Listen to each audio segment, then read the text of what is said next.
Hello friends, welcome to M Jahan Academy YouTube channel. कैसे हैं आप सब? आशा करती हूँ आप सभी अच्छे होंगे। तो फ्रेंड्स, मैं आप लोगों के पास सीडीपी यानी बाल विकास के कुछ महत्वपूर्ण प्रश्न लेकर आई हूँ। आज का टॉपिक है सामाजिकीकरण। सामाजिकरण इसको अंग्रेजी में कहते हैं सोशियलाइजेशन। यह जेटेट के लिए भी बहुत ही ज्यादा महत्वपूर्ण है। और C TET, B TET, HP TET, MP TET, KVS, REET आदि ऐसे एग्जाम जहां पेडागोजी पूछे जाते हैं, उन सब एग्जाम के लिए यह टॉपिक बहुत ही ज्यादा इंपॉर्टेंट है। यह मोस्ट इंपॉर्टेंट कई प्रश्न लेकर आई हूँ। आज का सेशन छोटा होने वाला है, साथ ही आज का क्लास नंबर 14 है। इसके पहले और 13 क्लास हो चुका है। अगर आप लोग नहीं देखे हैं तो मेरे चैनल में जाकर देख सकते हैं, ठीक है। तो अगर आप लोगों को ये सेशन अच्छा लगा तो लाइक, शेयर, सब्सक्राइब करना मत भूलिएगा, क्योंकि आप लोगों का एक लाइक, एक सब्सक्राइब हमें मोटिवेट करता है वीडियो बनाने के लिए। तो देखते हैं आज का पहला क्वेश्चन क्या है। समाजीकरण का निष्क्रिय एजेंसी है। समाजीकरण का निष्क्रिय एजेंसी कौन सा है, ये आप लोगों को बताना है। परिवार है निष्क्रिय एजेंसी, स्कूल है निष्क्रिय एजेंसी, इको क्लब है निष्क्रिय एजेंसी, या सार्वजनिक पुस्तकालय है निष्क्रिय एजेंसी। कौन सा एजेंसी समाजीकरण का निष्क्रिय एजेंसी है, बताइए। देखिए यहाँ परिवार के साथ ही बच्चा मिलजुल कर रहता है, तो ये क्वेश्चन है, ये सक्रिय एजेंसी हो गया। स्कूल के साथ भी बच्चा डायरेक्ट इन्वॉल्व होता है, इको क्लब में भी बच्चा डायरेक्ट इन्वॉल्व होता है, लेकिन सार्वजनिक पुस्तकालय में बच्चा डायरेक्टली इन्वॉल्व नहीं होता है। तो इस क्वेश्चन का सही जवाब होगा ऑप्शन डी, निष्क्रिय एजेंसी है सार्वजनिक पुस्तकालय। तो देखते हैं अगला प्रश्न क्या है। क्वेश्चन नंबर 2, बच्चों का समाजीकरण प्रारंभ होता है। बच्चों का समाजीकरण प्रारंभ कब से होता है, बताइए। उत्तर बाल्यावस्था से, पूर्व बाल्यावस्था से, शैशवावस्था से, या किशोरावस्था से। कब से बच्चे का समाजीकरण प्रारंभ होता है, बताइए। तो देखिए यहाँ किशोरावस्था ये तो नहीं हो सकता, इन तीनों में से बताइए कौन सा समाजीकरण का कौन से स्टेज से बच्चों का समाजीकरण प्रारंभ होता है। तो देखिए इस क्वेश्चन का सही जवाब होगा उत्तर बाल्यावस्था। उत्तर बाल्यावस्था से बच्चों का समाजीकरण प्रारंभ होता है। इस क्वेश्चन का सही जवाब होगा ऑप्शन ए। आइए देखते हैं अगला प्रश्न क्या है। समाजीकरण से तात्पर्य है। समाजीकरण से क्या तात्पर्य है, ये आप लोगों को बताना है। सामाजिक मानदंडों का सदैव अनुपालन, ऑप्शन बी बड़ों का सम्मान करना, ऑप्शन सी सामाजिक वातावरण में अनुकूल और समायोजन करना, या ऑप्शन डी सामाजिक मानदंडों का पालन करना। कौन सा ऑप्शन आप लोगों को ठीक लगता है, बताइए। सामाजिक मानदंडों का सदैव अनुपालन करना, ये है समाजीकरण का तात्पर्य। बड़ों का सम्मान करना, सामाजिक वातावरण में अनुकूल और समायोजन करना, या ऑप्शन डी सामाजिक मानदंडों का पालन करना। कौन सा ऑप्शन आप लोगों को ठीक लगता है, बताइए। तो देखिए इस क्वेश्चन का सही जवाब होगा ऑप्शन सी, सामाजिक वातावरण में अनुकूल और समायोजन करना। ये होगा इस क्वेश्चन का सही जवाब। ये सब भी है, लेकिन सबसे महत्वपूर्ण है ऑप्शन सी। तो जो सबसे महत्वपूर्ण होगा उसी ऑप्शन को हम लोगों को चूज करना होगा, ठीक है। तो देखते हैं अगला प्रश्न क्या है। निम्नलिखित में से मूल्यों के वर्गीकरण में सम्मिलित नहीं है। निम्नलिखित में से मूल्यों के वर्गीकरण में सम्मिलित नहीं है, कौन सा ऑप्शन, बताइए। यह नहीं लिखा हुआ है, ये नहीं वाले शब्द को ऐसे मार्क कीजिएगा, ठीक है। यहाँ देखिए ऑप्शन ए नैतिक मूल्य, ऑप्शन बी धनार्जन का मूल्य, ऑप्शन सी सांस्कृतिक मूल्य, या ऑप्शन डी आध्यात्मिक मूल्य। मूल्य के वर्गीकरण में सम्मिलित नहीं है, कौन सा ऑप्शन। यहाँ देखिए नैतिक मूल्य भी हमारे लिए इम्पोर्टेंट है, सांस्कृतिक मूल्य भी इम्पोर्टेंट है, आध्यात्मिक मूल्य भी इम्पोर्टेंट है, लेकिन ये धन शब्द जहाँ आए उसको आप लोग नेगेटिव मान सकते हैं। तो ये नेगेटिव, हमें नेगेटिव ही पूछा है, तो इसलिए ऑप्शन बी हो जाएगा हमारा सही जवाब, ठीक है। तो देखते हैं अगला प्रश्न क्या है। क्वेश्चन नंबर 5, परिवार एक साधन है निम्नलिखित में से किसका। परिवार एक साधन है निम्नलिखित में से किसका, ये आप लोगों को बताना है। यहाँ देखिए औपचारिक शिक्षा का साधन है, अनौपचारिक शिक्षा का साधन है, गैर औपचारिक शिक्षा का साधन है, या दूरस्थ शिक्षा का साधन है। यहाँ हमें पॉजिटिव पूछा है और हमें पॉजिटिव को ही चूज करना है, ना कि नेगेटिव। परिवार एक साधन है निम्नलिखित में से किसका। पहले क्वेश्चन को पढ़ते समय हम लोग ध्यान दीजिएगा कि हमें पॉजिटिव पूछा है या नेगेटिव, नहीं तो नेगेटिव को आंसर कर दीजिएगा अगर ऑप्शन क्वेश्चन में पॉजिटिव पूछा गया है। तो देखिए इस क्वेश्चन का सही जवाब होगा अनौपचारिक शिक्षा। अनौपचारिक शिक्षा का एक साधन है परिवार, और औपचारिक शिक्षा का साधन है स्कूल, ठीक है। तो देखते हैं अगला प्रश्न क्या है। क्वेश्चन नंबर 6, व्यक्ति के समाजीकरण के रूप में विकसित होने की प्रक्रिया का नाम समाजीकरण है? यह कथन किसका है?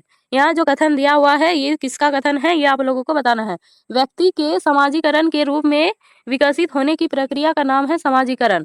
यह कथन किसका है बताइए? न्यूमेयर क्या का है, बोगर्डस का है, ग्रीन का है या अकबर्न का है? किसका कथन है ये? व्यक्ति के समाजीकरण के रूप में विकसित होने की प्रक्रिया का नाम समाजीकरण है। व्यक्ति के समाजीकरण के रूप में विकसित होने की प्रक्रिया का नाम है समाजीकरण। यह किसका कथन है बताइए? तो ये किसका कथन है बताइए? तो ये न्यूमेयर का कथन है। ठीक है, न्यूमेयर का कथन है व्यक्ति के समाजीकरण के रूप में विकसित होने की प्रक्रिया का नाम है समाजीकरण। इसका सही जवाब होगा ऑप्शन ए। ठीक है, तो देखते हैं अगला प्रश्न क्या है। क्वेश्चन नंबर 7, निम्नलिखित में से कौन सा कथन सही नहीं है? निम्नलिखित में से कौन सा कथन सही नहीं है ये आप लोगों को बताना है। जो गलत होगा वही हमारा आंसर हो जाएगा। ठीक है, तो यहाँ देखिए ऑप्शन ए, समाजीकरण का पहला पाठ बच्चा अपने परिवार से पढ़ता है।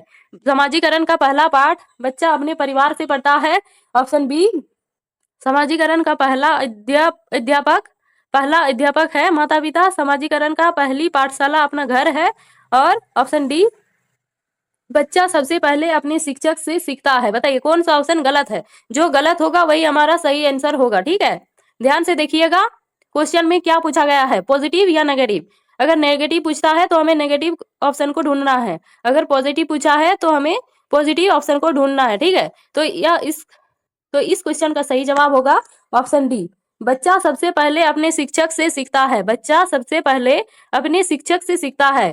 ऑप्शन डी हो जाएगा इस क्वेश्चन का सही जवाब। ठीक है, तो देखते हैं अगला प्रश्न क्या है। बच्चों के समाजीकरण में परिवार डैश भूमिका निभाता है। बच्चों के समाजीकरण में परिवार डैश भूमिका निभाता है। परिवार क्या भूमिका निभाता है ये हमें बताना है। देखिए ऑप्शन ए प्राथमिक, ऑप्शन बी द्वितीयक, ऑप्शन सी महत्वपूर्ण, ऑप्शन डी सहायक। तो देखिए बच्चों के समाजीकरण में परिवार डैश की भूमिका निभाता है। प्राथमिक भूमिका निभाता है, द्वितीयक भूमिका निभाता है, महत्वपूर्ण भूमिका निभाता है या सहायक भूमिका निभाता है। कौन सा ऑप्शन आप लोगों को ठीक लगता है बताइए? इस क्वेश्चन का सही जवाब क्या है बच्चों? बताइए अपने कमेंट सेक्शन में बताइए 8 का कौन सा ऑप्शन ठीक है। तो इस क्वेश्चन का सही जवाब होगा प्राथमिक भूमिका निभाता है बच्चों के समाजीकरण में परिवार। तो ऑप्शन ए हो जाएगा इस क्वेश्चन का सही जवाब। तो देखिए यहाँ क्वेश्चन नंबर 9 में क्या दिया हुआ है, जेंडर प्रमुख रूप से एक डैश निर्मिति है। जेंडर प्रमुख रूप से एक डैश निर्मिति है। जेंडर प्रमुख रूप से एक डैश निर्मिति है। तो कौन सा ऑप्शन आप लोगों को ठीक लगता है? सामाजिक निर्मिति है, ऑप्शन ए सामाजिक निर्मिति है, ऑप्शन बी जैविक निर्मिति है, ऑप्शन सी यादृच्छिक निर्मिति है, ऑप्शन डी चिकित्सकीय निर्मिति है। कौन सा ऑप्शन आप लोगों को ठीक लगता है बताइए?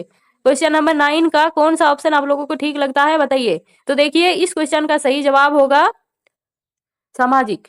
जेंडर प्रमुख रूप से सामाजिक निर्मिति है और लिंग जो है, लिंग एक जैविक निर्मिति है। लिंग जैविक निर्मिति है और सामाजिक निर्मिति है जेंडर। इन दोनों को आप लोग अच्छे से पढ़िएगा, बहुत ही ज्यादा इंपॉर्टेंट है, आप लोगों के एग्जाम में पूछ सकता है, पूछा गया भी है।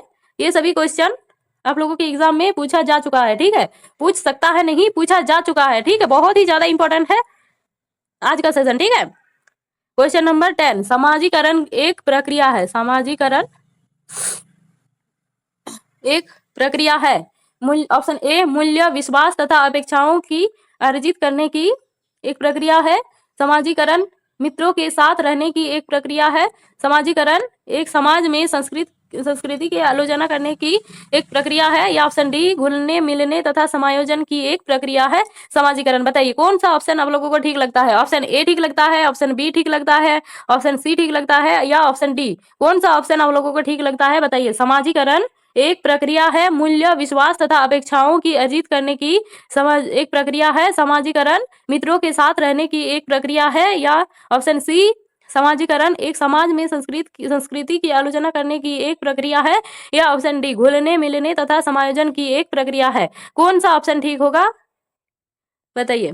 तो देखिए ये सभी क्वेश्चन ठीक है, लेकिन कौन सा सबसे ज्यादा ठीक लगता है वो आप लोगों को बताना है। ठीक है, जो सबसे ज्यादा महत्वपूर्ण है वही होगा हमारा सही जवाब। देखिए यहाँ घुलने मिलने तथा समायोजन की एक प्रक्रिया है। एक समायोजन ये इन सभी ऑप्शन में से ऑप्शन ए हो जाएगा सबसे महत्वपूर्ण ऑप्शन।